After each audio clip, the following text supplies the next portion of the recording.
watching lights beyond the stars. Those dazzling heights too fast to climb. I got so high to fall so far, but I found heaven as love swept low. My heart beating, my soul breathing. I found my life when I laid it down. Upward falling, spirit soaring. I touched the sky when my knees hit the ground.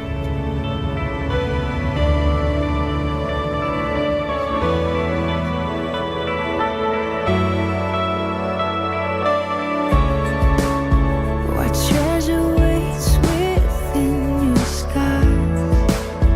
The gift of freedom gold can't buy. I bought the world and sold my heart. We traded heaven to have me again. My heart beating, my soul breathing. I found my life when I laid it down. Upward falling, spirit soaring. I touched the sky when my knees hit the ground.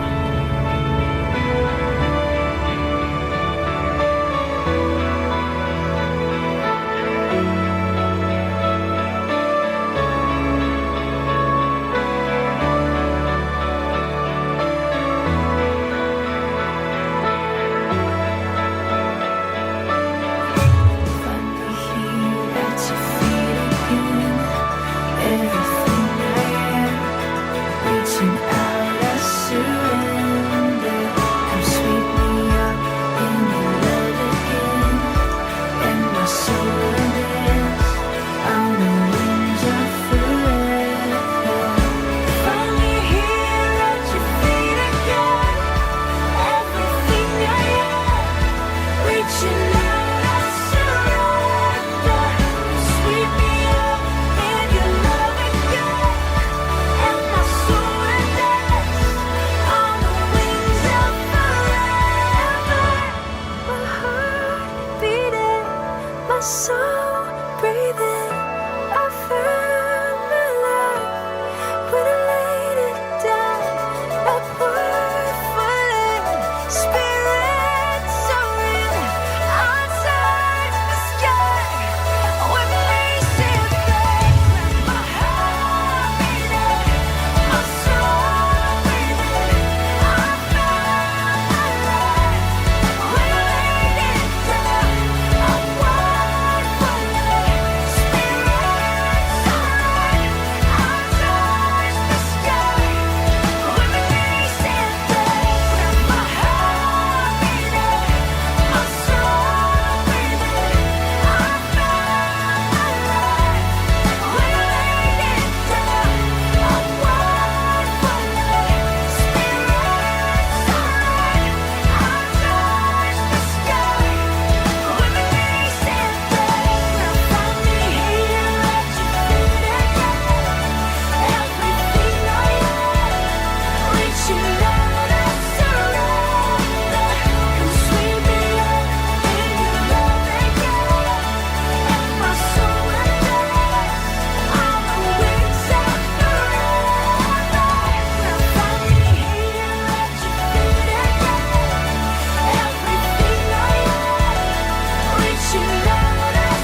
교회 여러분 반갑습니다. 4월 11일 우리 가정 예배 하나님께 올려드리겠습니다. 우리 218장을 함께 찬송하시겠습니다. 찬송가 218장입니다.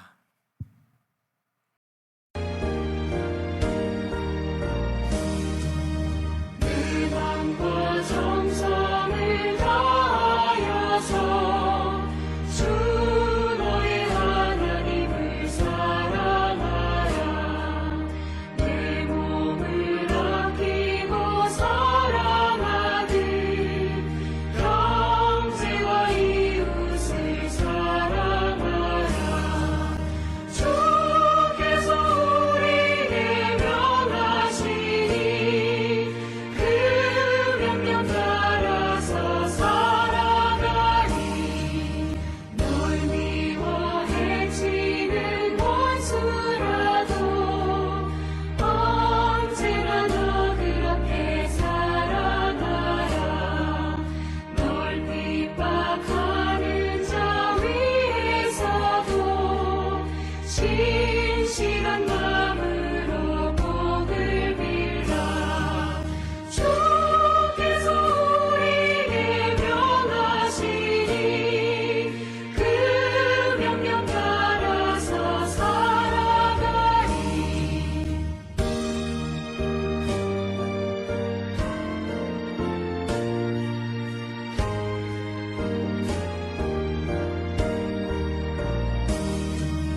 나 항상 주님을 멀리하고 형제를 사랑하지 못하였다.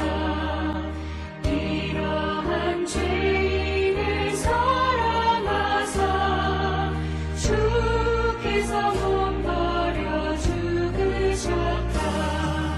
속죄의 큰 사랑 받으니 내 생명 다 바쳐 충성하리. 아멘.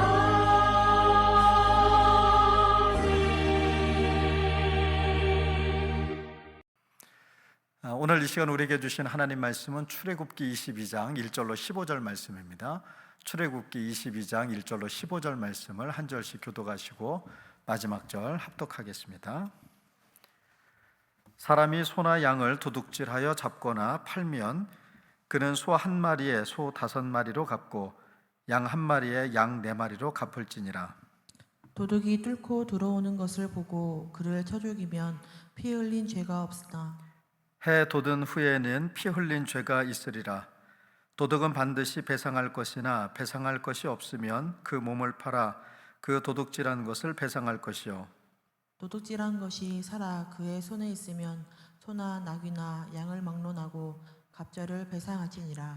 사람이 밭에서나 포도원에서 짐승을 먹이다가 자기의 짐승을 놓아 남의 밭에서 먹게 하면 자기 밭에 가장 좋은 것과 자기 포도원에 가장 좋은 것으로 배상할지니라. 불이 나서 가시나무에 댕겨 낯가리나 거두지 못한 곡식이나 밭을 태우면 불러온 자가 반드시 배상할지니라. 사람이 돈이나 물품을 이웃에게 맡겨 지키게 하였다가 그 이웃집에서 도둑을 맞았는데 그 도둑이 잡히면 갑절을 배상할 것이요. 도둑이 잡히지 아니하면 그 집 주인이 재판장 앞에 가서 자기가 그 이웃의 물품에 손댄 여부의 조사를 받을 것이며 어떤 이런 물건, 즉 소나 낙이나 양이나 의복이나 또는 다른 이런 물건에 대하여 어떤 사람이 이르기를 이것이 그것이라 하면 양편이 재판장 앞에 나갈 것이요 재판장이 죄 있다고 하는 자가 그 상대편에게 갑절을 배상할지니라. 사람이 낙이나 소나 양이나 다른 짐승을 이웃에게 맡겨 지키게 하였다가 죽거나 상하거나 끌려가도 본 사람이 없으면 두 사람 사이에 맡은 자가 이웃의 것에 손을 대지 아니하였다고 여호와께 맹세할 것이요 그 임자는 그대로 믿을 것이며 그 사람은 배상하지 아니하려니와. 만일 자기에게서 도둑 맞았으면 그 임자에게 배상할 것이며 만일 찢겨졌으면 그것을 가져다가 증언할 것이요 그 찢긴 것에 대하여 배상하지 아니할지니라. 만일 이웃에게 빌려온 것이 그 임자가 함께 있지 아니할 때에 상하거나 죽으면 반드시 배상하려니와 그 임자가 그것과 함께 있었으면 배상하지 아니할지니라. 만일 새 낸 것이면 새로 족하니라. 아멘. 오늘 함께 읽은 본문의 말씀은요, 어떻게 생각해 보면 좀 삭막해 보입니다. 무슨 말이냐면요, 오늘 본문에서는 도둑질하면 뭐 몇 배로 갚아야 한다라거나, 또는 남의 밭에 불을 내게 되면 어떻게 배상해야 한다거나, 뭐 일종의 그 민법 조항들이 쭉 이렇게 열고되어져 있기 때문에 우리가 예배 드리면서 또 읽기에는 조금 불편한 말씀 아닌가, 또 은혜가 덜 되는 것 같은 그런 느낌을 받기도 합니다. 하지만 성경의 모든 법은 그 법을 주신 하나님의 그 성품을 담고 있습니다. 그러니까 예를 들어 도둑질하거나, 또는 그 내가 기르던 짐승에 의해서 남의 밭을 망치거나, 뭐 이런 것들을 대해서 어떻게 배상해야 된다, 그러니까 몇 절로 몇 배로 갚아야 된다, 이런 내용도 중요하지만 그것보다 더 앞서는 것은 왜 하나님께서 이렇게 꼼꼼하게까지 남의 손해를 갚으라고 하셨을까? 그 하나님의 성품이 뭔가라고 하는 걸 우리가 좀 생각해 볼 필요가 있습니다. 첫째는요, 우리가 거룩이라고 말하는 걸 다른 이름으로 얘기하면 책임이라고 얘기할 수 있다는 겁니다. 책임이 곧 거룩함의 다른 이름이라는 겁니다. 우리는 보통 거룩하다 이렇게 얘기하면 어떤 생각이 드시나요? 예배당에서 두 손 모아서 기도하는 모습, 또 열심히 찬송하고 예배하는 모습을 보면서 우리는 참 거룩하다 이렇게 생각할 겁니다. 그런데 오늘 본문이 말하는 거룩은 조금 다른 의미에서의 거룩을 얘기합니다. 내가 실수로 이웃의 밭에 불을 냈을 때, 혹은 내 소가 남의 밭에 들어가서 그 곡식을 먹었을 때 그걸 어떻게 처리하느냐, 이게 바로 그 사람의 영성이라고 하는 겁니다. 세상은 이렇게 얘기하죠. 우리 걸리지 않으면 된다. 내가 뭐 일부러 그러든 일부러 그렇지 않든 간에 우리가 걸리지 않으면 된다. 이게 요즘 그 주차장에서 그런 일들 종종 일어납니다. 그 아무도 보지 않는 곳에서 차를 빼다가 다른 상대방의 차를 이렇게 좀 긁고 지나갈 때가 있죠. 그러면 누가 안 봤어도 내가 상처를 냈으니까 어떻게 해야 됩니까? 연락처로 연락을 해서 이런 저런 이유로 이렇게 됐습니다, 한번 나와 보시죠. 아니면 내가 이제 좀 바쁘면 차 확인해 주시고, 또 제가 실수한 거니까, 잘못한 거니까 차 맡겨서 고치시고 연락 주십시오 한다거나, 뭔가 이렇게 후속 조치가 반드시 필요한데 아무도 보지 않으니까, 남들이 보지 않았으니까 그냥 지나쳐 가버리는 분들이 있죠. 뭐 저도 그런 피해를 당한 경험이 있습니다. 또 이렇게 얘기합니다. 법대로 하면 된다. 네, 법대로 해라. 뭐 이런 말들 종종 합니다. 근데 하나님의 백성인 우리가 세상에 살면서 우리는 세상의 방식으로 똑같이 살면 안 되잖아요. 내가 의도하지 않았더라도 나의 부주의가 누군가에게 여러분 상처나 우리가 손실을 끼쳤다면 그것을 회복시키기 위해서 우리가 최선을 다해야 합니다. 그것이 성경이 말하는 정의입니다. 그러니까 그리스도인의 삶은 나만 잘 되면 되는 삶이 아니라 이웃의 삶을 살피는 삶이라는 거예요. 존호익 선생님이 쓰신 책의 제목이 나만 잘 살면 뭐한겨? 라고 하는 제목의 책이 있는데요, 그렇습니다. 우리 그리스도인들은요, 나만 잘 사는 게 목적이 아니라 우리가 다 같이 잘 사는 것, 그래서 다 같이 잘 살려면 이웃의 삶을 좀 살피는 일이, 또 이웃에 대한 책임을 지는 일이 필요하다는 겁니다. 둘째로는 이제 여러 가지 일들을 제시하시면서 거기에 대한 반드시 배상이 있어야 된다라는 얘기했는데요, 여러분, 배상은 돈으로 처리한다, 물건으로 처리한다 이런 뜻이 아니라 관계 회복을 위한 최소한의 단위를 말씀하시는 겁니다. 그러니까 본문을 보면 단순히 훔친 것뿐만 아니라 우리가 뭔가를 여러분 훔친 것만큼만이 아니라 몇 배로 더 많이 이렇게 갚아야 한다, 이런 말씀이 있습니다. 왜 이렇게까지 가혹하게 하실까? 내가 한 개 훔쳤으면 그거 한 개 갚으면 될 텐데 그보다도 더 많은 것으로 갚으라, 이렇게 얘기합니다. 이건 단순히 벌금의 성격을 넘어서서 피해를 입은 이웃의 그 마음과 무너진 일상까지 고려하는 바로 하나님의 배려라고 하는 겁니다. 예를 들면 우리가 교통사고가 나면요, 요즘은 어때요? 내가 피해자일 경우에 내 차가 망가져서 이제 수리를 맡기게 되면 상대방의 그 보험사에서 렌트카를 대여해 줍니다. 왜냐하면 내가 차를 가지고 이동하고 활동을 해야 하는데 내 차가 망가져서 상대방의 실수로 사고가 났고 망가져서 차를 수리하는 동안 내가 움직일 수 없게 되면 그만큼 손해를 보기 때문에, 또 그만큼 일상을 살아내는데 지장이 있기 때문에 그걸 고려하는 거라고 생각하시면 더 이해가 빠를 것 같습니다. 도둑질이나 실수로 인한 손해는 단순히 물건이 없어진 것 이상이죠. 바로 상처를 남깁니다. 어떤 상처일까요?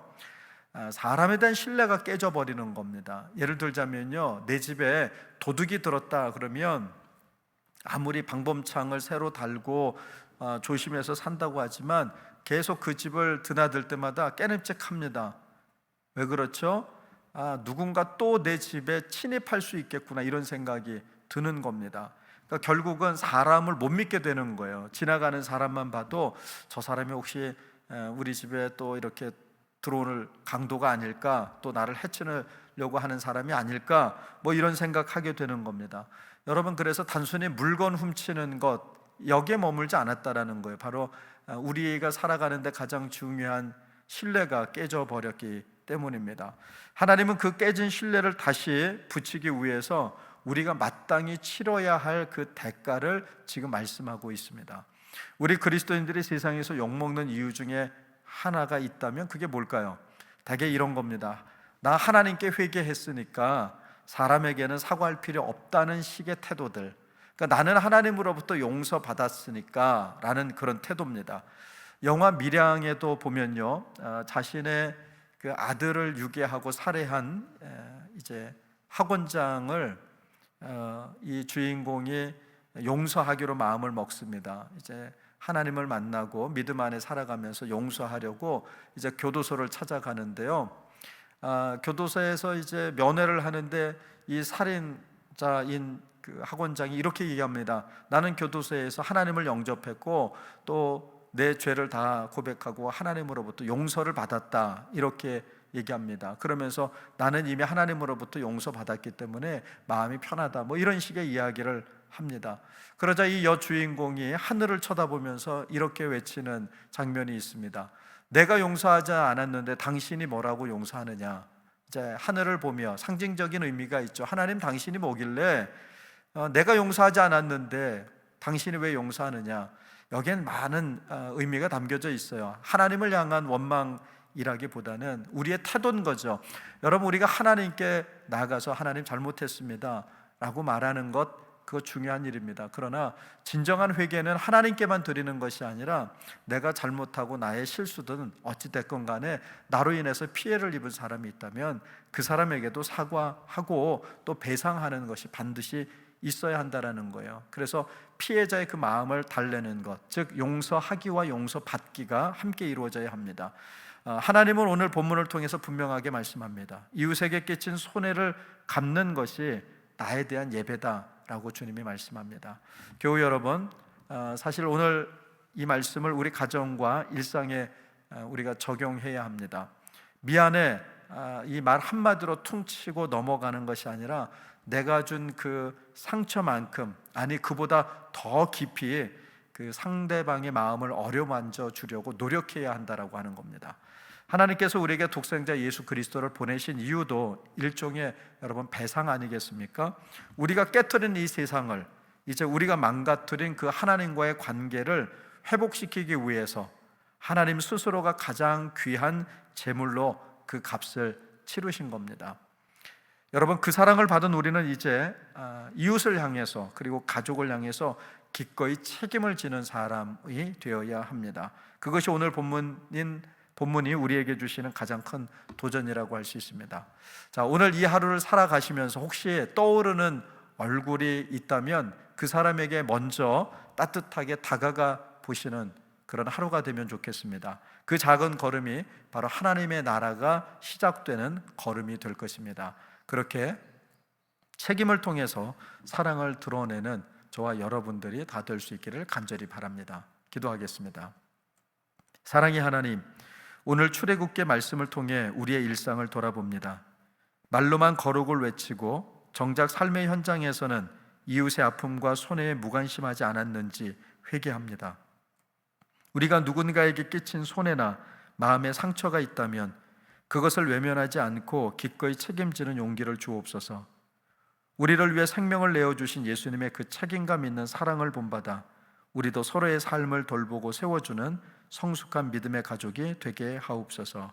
감사함의 예수님의 이름으로 기도드립니다. 아멘. 자, 오늘 우리가 함께 좀 성찰할 질문은요, 최근에 내 가족이나 이웃에게 의도치 않게 마음에 상처를 주었거나 또는 물질적 손해를 입혔던 일은 없는지 한번 생각해 보시면서요, 입술의 사과를 넘어 그 관계를 진심으로 회복하기 위해서 내가 해야 할 노력, 배상은 무엇일까 한번 생각해 보시길 바랍니다. 그리고 이렇게 기도합니다.